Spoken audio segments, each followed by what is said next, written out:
Okay, so Oleksandr Khara, welcome to UATV studio. Today, our Yes. interview. And we are really glad to have such an expert, a diplomat in our studio today. Hello, Pavlo. It's a great pleasure to be here with you. Yes, and let's start our interview with some overview of the Euro Atlantic political situation at this moment. What is happening with United States tariffs, with European Union tariffs, whether those trade wars will drift into something more or they will calm down in some period of time. And what about other trade partners of European Union and United States which can be harmed because of these trade wars? Well, first of all, we can witness that the Trump administration have a completely new geopolitical, geoeconomic design for the world and its place for America. We've seen that the Trump administration tend to use this so-called transactional approach rather than traditional alliance and traditional institutions like WTO or free trade agreements, if you're talking about Northern American free trade agreement. And they've been trying to get the most out of the most reliable and the most, let's say, loyal to the United States partners. I mean, Canada threatening to convert it into the 51st state.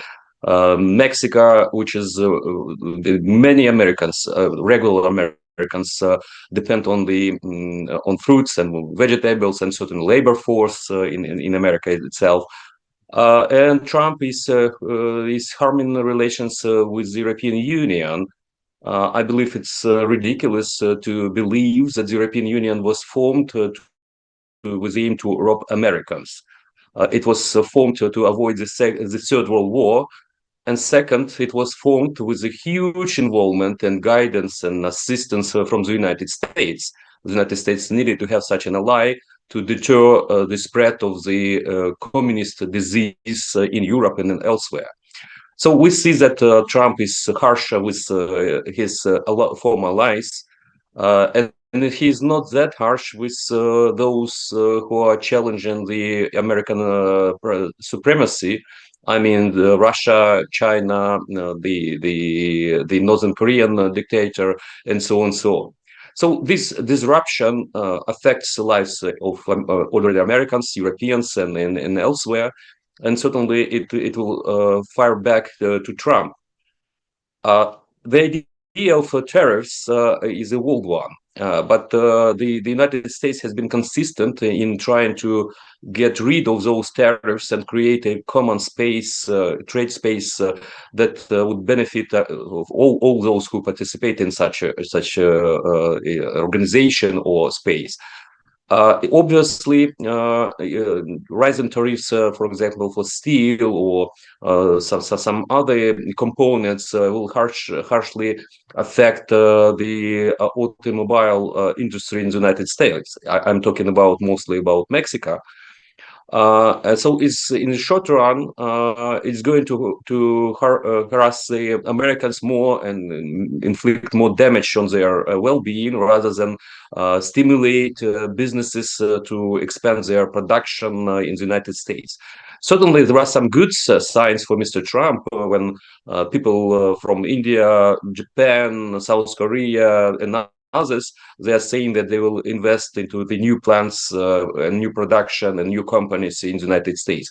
But it will take, well, a year and more to have this plants operational. So that's why what Trump is doing. He is just reshaping the global economy in such a way that it's harmful for everybody. And I'm not sure that in the long run he will have such a system that the United States would benefit, get rid of more than 36 trillion dollars of debt and other structural problems that they have. Because I believe it should have been done in more evolutionary or coherent and more thoughtful way rather than the cowboy style attack on their lives. Yes, and as far as I remember, the European Union was initially created because America and Europe did not want another war between Germany and France. Those were two very strong rivals, very strong economies, and each time the World War One, World War Two, others, the Franco-Prussian War, it was a war in Europe because France and Germany went to war with each other, and they united in a common European economic space without tariffs and with free labor migration. The two giants of European economic force, Germany and France, and there have been no wars between these countries since then. And also, I believe that in the short run, these economic tariffs, as we discussed them, are harmful for everyone, basically for everyone, for United States economy, for European economy. Are they profitable for Asian countries?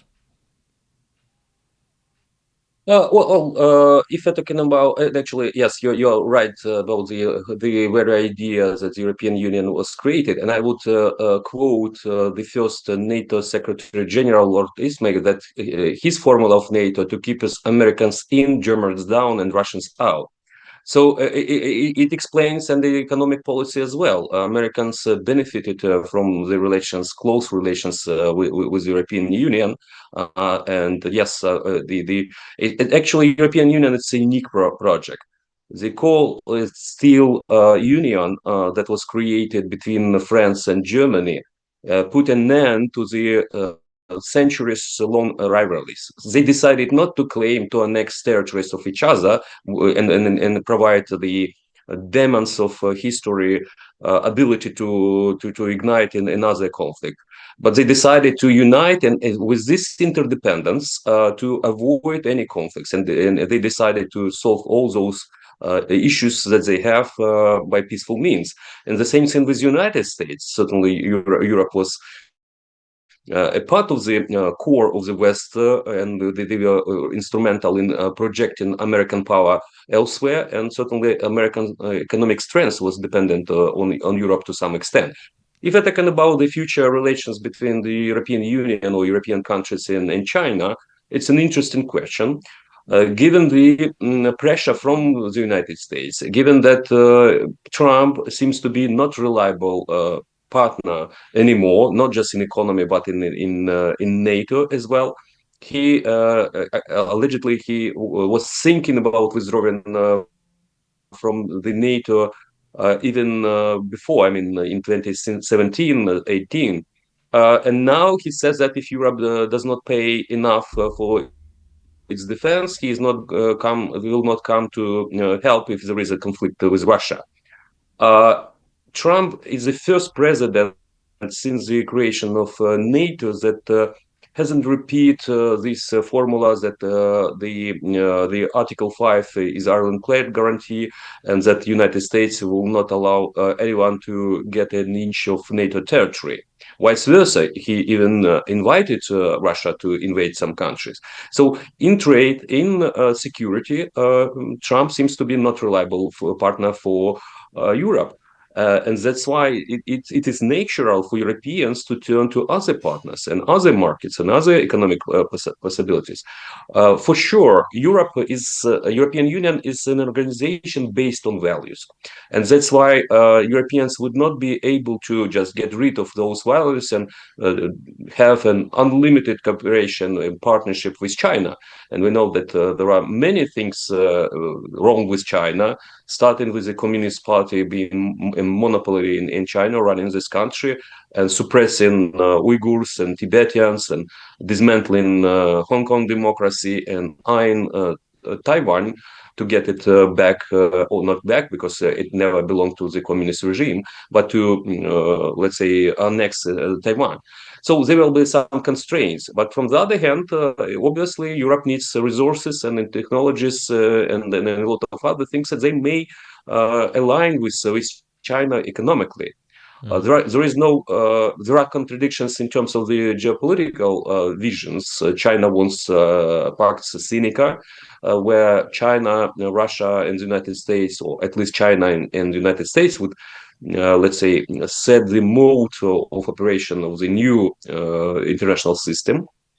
and it's not acceptable neither for the United States nor Europe, and for Ukraine as well. But in other venues, they may cooperate. Let's take, for example, the green transition. China controls up to 80% of rare materials and their processing. So there is no possibility for Europeans and Americans and anybody else to boost this energy transition because everything is in China. And if you have strained relations, if you have a confrontation with China, China may just reduce this level of goods and materials that is provided to other countries. And actually, they done it to the United States. It was a retaliatory move because Americans are limiting the ability of China to advance their artificial intelligence capabilities, and that's why they limited those chips, the high performance chips that are available for China to buy. You mean the production of solar batteries is concentrated in China? Everything, solar, wind power, and others, they control rare earth materials and Mhm. processing, and they control many key technologies for any type of renewable energy generation. So they are just like powerhouse of that, and they can use it as a leverage against other countries. Okay, I see that. And turning from economics, maybe to politics. A couple of days ago, there have been talks in Saudi Arabia between United States representatives and representatives of Ukraine. And those talks were substantive, optimistic, and positive from the comments of both sides. Later on, there have been talks between the Russian leader Putin with the American representative, the special envoy for Middle East that is going to Moscow, which is an interesting point that the Middle East envoy goes to Moscow. Yes. And as a result of those talks, Putin allegedly rejected the ceasefire proposal made by the United States and Ukraine for 30 days, and military intelligence aid have been restored fully to Ukraine. So, in your opinion, what comes next? What could be other steps of the Trump administration in this diplomacy struggle, which they portray as their prime goal to end the war in Ukraine diplomatically and for a long time? If I may, I just widen the frame of our analysis. First of all, it's obvious that the Trump administration have absolutely new understanding of their allies and foes. And it seems to me that, and then it's obvious, it's not just seems to me, the obvious thing that for the Trump administration, the key priorities, strategic priorities are to deter China in the Indo-Pacific, to deter or to exert some pressure over Iran, and to strengthen defense of Israel. So in the Pacific and Middle East are the key regions where the United States are ready to act and to dedicate their resources. Europe is left behind, and not just Ukraine, but Europe in general. So it's obvious that Trump wants to make such a thing, like I call it the Nixonian reversal. He wants to split Russia from China, and to use Russia to deter China and to deny China resources of Russia. And certainly, Russia might be instrumental in the Middle East because they support Iran, they support various terrorist organizations like Hezbollah, Hamas, Houthis, and others. So they see Russia instrumental. And that's why they want to propose Russia such a deal over Ukraine that would preserve Russia. Because for sure, Trump knows pretty well that Russian economy is in dire straits, that Russia is not able to win this war militarily, even though they're advancing in the east and now in the Kursk region, but the pace of this advancement is not enough, and they're losing a lot of manpower. So Putin needs to have a break, and that's why proposal of Mr. Trump, and at least Mr. Trump thinks it's let's say Mhm. quite inviting and quite interesting proposal. But this administration does not understand the Russian incentives and the values and goals, and that's why we will see what we see. The second thing, I believe that while Mr. Steve Witkoff, the special representative of the United States for Middle East, he was the first top official to visit Moscow, and he brought one American citizen that was captured and held hostage by the Russians. And I believe at that moment they agreed on the general algorithm about Ukraine. And then there were talks between Americans and Russians in Saudi Arabia, and they just confirmed that they would follow this way, which is to vote Security Council UN Security Council resolution without naming Russia an aggressor, without naming that they are calling for just, comprehensive, and lasting peace. They are calling just for peace. And it's different. Each and every word in our peace formula means a lot. So the Americans decided to abandon the policy of previous administration. Fortunately, we managed to vote the UN General Assembly resolution that is favorable to Ukraine and is a clear blaming Russia for the war. And more than 90 countries sided with our resolution. And then there was a notorious or infamous talk between Zelensky, Trump, and G.D. Vance. And it seems to be a diplomatic disaster at first glance. But from the other hand, it was a positive thing. Firstly, Zelensky showed that there are some red lines for Ukrainians, like security guarantees, and he insisted that Putin should not be trusted. But as a result of this meeting, many European leaders rushed to express their support to Zelensky to Ukraine. And then there was an emergency summit in London. And now, just a couple of days, the five defense ministers of European countries issued a joint statement when they are saying that they're not going to abandon Ukraine. They are ready to step up their assistance to Ukraine, and certainly they want to strengthen their deterrence and defense capabilities. So we see that the world, and at least the European part of the world, is behind us. And if there is a pressure from the United States, if the United States would decide to abandon Ukraine, we have Europeans to back us up, which is really important.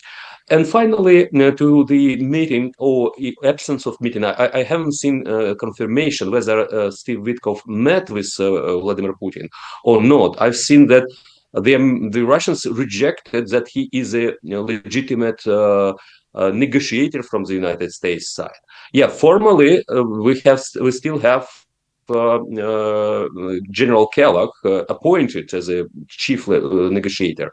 But I believe that for Mr.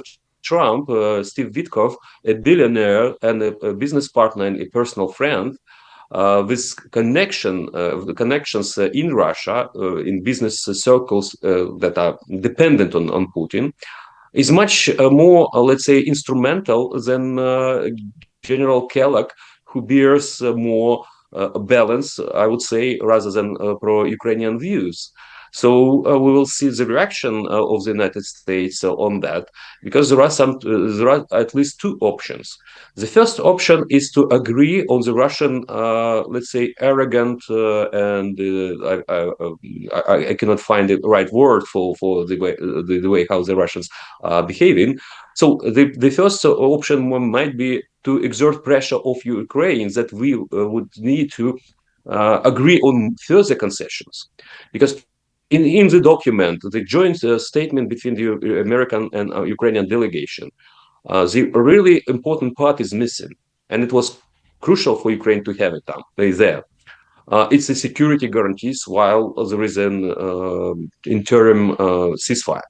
So we agreed that we take it off, and we can proceed with the initiated by the United States idea of this 30 days interim ceasefire.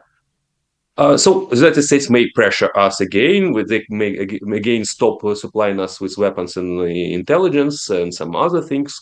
But for sure, Russians will come up with some new demands and some new blackmails. The other option for Mr. Trump and his team, finally, to do something harsh with regard to Russia. because stopping intelligence and assistance to Ukraine caused some death of Ukrainians and some destruction of Ukrainian cities, because the Russians had an upper hand on the battlefield. I believe that it's right time for Mr. Trump to show his strengths and to put some pressure on the Russian economy, or possibly some other things. Recently, he didn't continue this wave of sanctions regarding some Russian banks and companies that was imposed by the previous administration. So his decision not to enact it again will hurt Russia a bit, but with the aim to stick Russia, or to kick it with boot, which is proper thing to think. He needs to do something more harsh, and I will expect the Trump administration to act from the position of strength rather than try to pressure Ukraine, the victim of this aggression and the weakest part in this triangle. Well, thank you very much, Mr. Khara. It was quite comprehensive, an overview of what is happening in the world basically right now, and I hope that our viewers will have a better understanding of who is who and what he's doing on this global world stage, and as you said, the triangle: Ukraine, Russia, United States, in this involved in this conflict solving and peacemaking in Ukraine. Thank you very much for the interview, for being today in our studio. Oleksandr Khara, a diplomat and expert in international relations for UATV. Thank you, Pavlo, for having me.